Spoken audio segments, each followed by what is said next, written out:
We're going to rock down to Electric Avenue. We're back on the Funky Werepig with Tom Monteleone. Now, we were discussing in the previous segment your writer's boot camp, and how much you've been a mentor to just literally, you know, a new generation of writers coming up, and it keeps going and going. How long have you done the boot camp? This is our 8th year. We're going to do it in January again. 8 years. So is it every January? We do it every January. Yeah. We were going to try to do summer sessions, and they were way too hard because people have vacations and their kids get sick, or the kids got a soccer tournament. And, and a lot of things. It was a disaster to try to schedule one in the summer. So we do it in the winter when nobody's traveling, nobody's doing anything. The hotels love to have you. You know, so that's worked out well. Do you always base out of the same place, or do you? Yeah, we keep it in Baltimore, right across from Towson University. Okay. And, you can go to, I think, if you go to our website, borderlandspress.com, there's a click where you can go to the workshop, and it'll tell you everything. I'll tell you. When do people get to be applicants? You can start out. You can apply anytime, and then we do the cutoff right around now, right around September. And we pick, I thought you meant 4 o'clock. No, we pick, you know, this is about when we start picking the 24 we're going to use. And it's always 24. Yeah. Do you ever see a year where you'll say, oh, what the hell, we're doing 25? Yeah, when the economy was better, we actually did 2 sessions of 20. We did like a 40, we did a short story track of 20 people and a novel track of 20. Is it true that for the first 48 hours people are at the boot camp, they aren't fed? They don't have time to eat, is what happens, really. They have a chance to eat, but they don't. They can eat our wisdom. No. Because like on Friday night, we give them this, after that exercise, we give them an assignment. And we either call it a likely story, in which we give them like a little plot idea. You know, like a guy's trapped in a bank overnight, and he discovers that there's a, you know, alternate universe, or whatever. Or we do something called What's in a Name, where we'll just give them a name, and then they have to, it's a character's name, and they have to create a little 2-page story around that. Just off the name? Just from the name, yeah. And the weird thing is, I mean, because we get a lot of genre writers that come in, and if we give them a plot idea, if we do likely story, they invariably do a genre story, you know, mystery, horror, well, they go to their safe fiction, space, I would guess. Yeah. You give them just a character name, very rarely do they just do a genre thing. Oh, that's pretty interesting. And it's real weird that we didn't even realize that. But then on Saturday, you do 4 2.5-hour sessions with each instructor around a table, and you critique their stuff. So they do like 10 hours with only a half-hour break for lunch.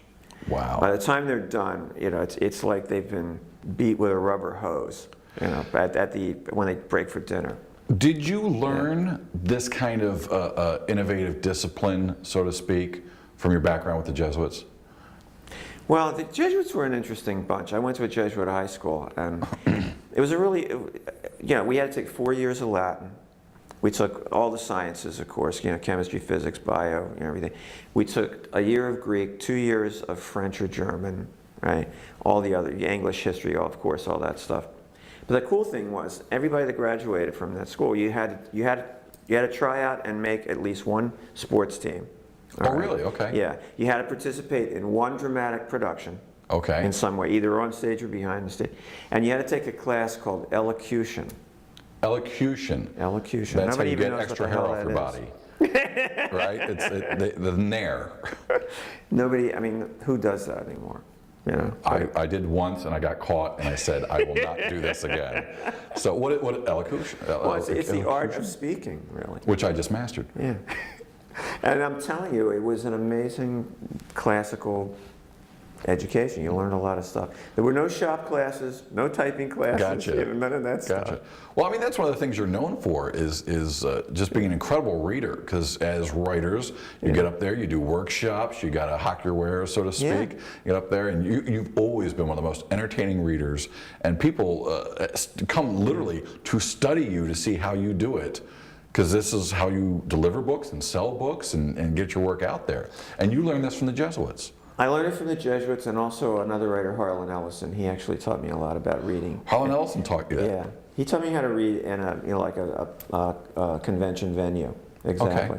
He says you can't get up there and just, lock your head on the page and forget about it. I mean, whenever you go to a reading, the guy sits at the table and he goes, Right.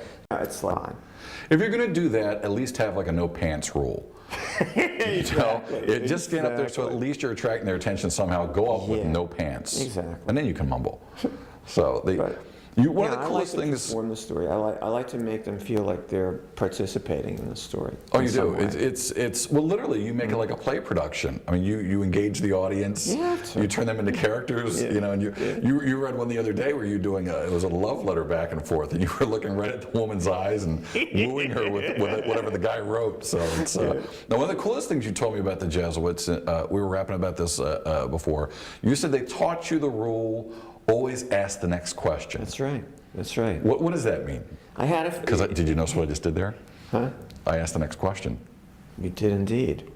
No, what it means is that never be satisfied with any particular answer. Always retain a sense of curiosity, a sense of wonder about what's going on around you.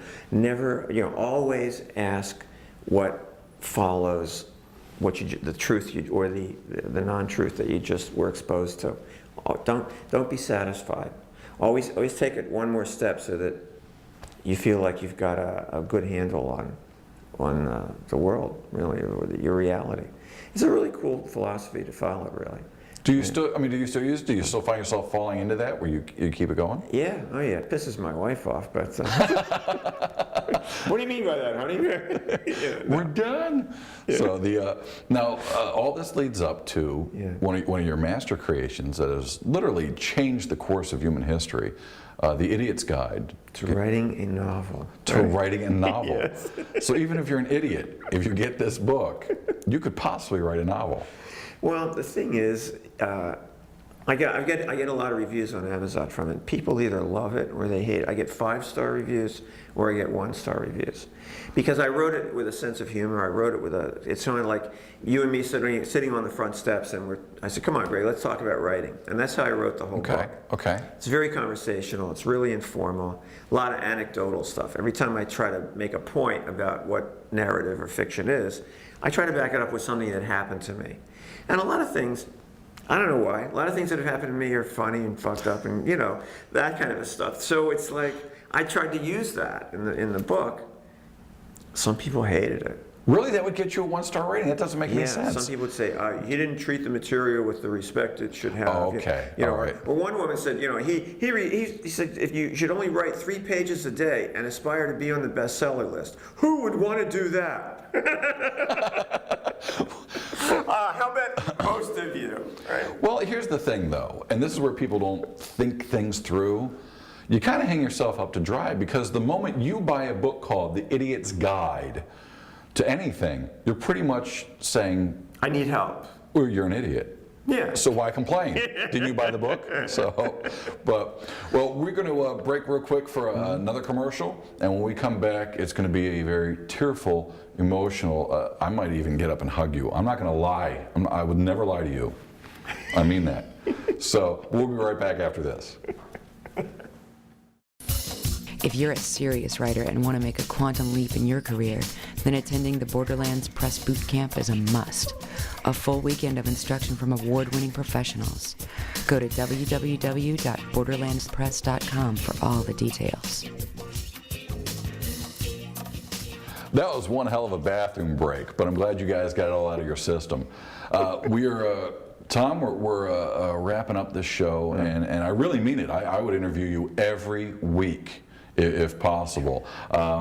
Anybody who's a fan of the Werepig, and I'm talking to all 4 of you out there, knows that I love to collect books, autographed books and whatever, and look what I found. I don't know if we'll get tons of glare on this or whatever, so I'll keep moving it until we can kind of... I found a copy of your this is a New York Times bestseller and everything. It was my first Bram Stoker winner, too. The Blood of the Lamb. Yeah. Look at this. It's hard copy. It's absolutely perfect. Yes. And and it looks so good. See, that's right. I can hold it like a product. See? There you go. You could be on QVC. But if you would do me the honor of autographing it, your own name, please. I would love to.